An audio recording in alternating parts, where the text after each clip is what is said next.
I am Jacob, and I'm here to do some hacking.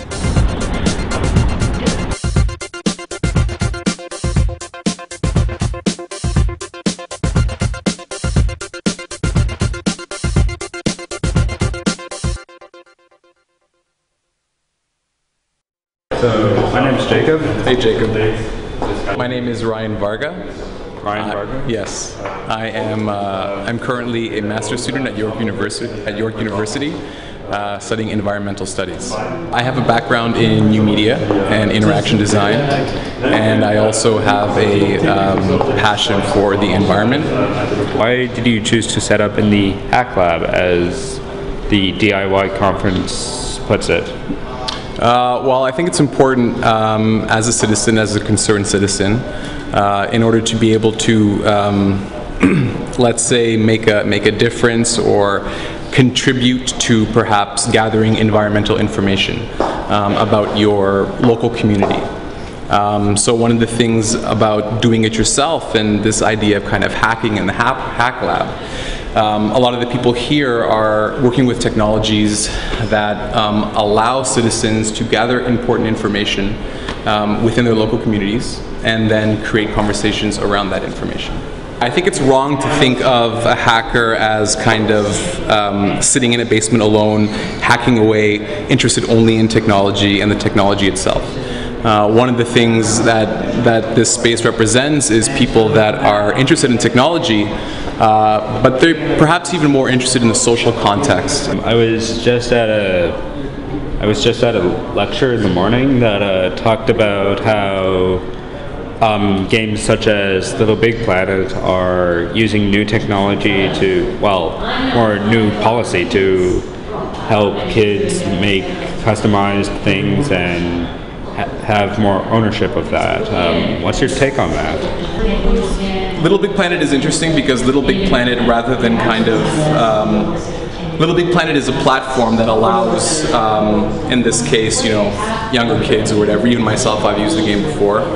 As a platform, it allows people to explore things that aren't necessarily prescribed in the way that the game is put there for you. You have access to the bits and pieces, the different types of game mechanics, essentially the physics engine to create your own world.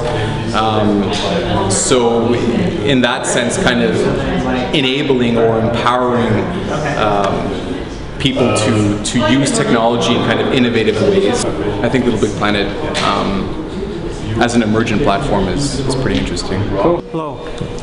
So my name's Steve Mann. I was one of the speakers this morning, and I spoke on surveillance, which is inverse surveillance. Surveillance, the word sur, S-U-R, means to watch from above, and surveillance, S-O-U-S-V-E-I-L-L-A-N-C-E, means inverse surveillance, namely to watch from below. So I talked about this idea of capturing one's own life experience from one's own point of view in contrast to surveillance. And so surveillance is this idea of kind of DIY self.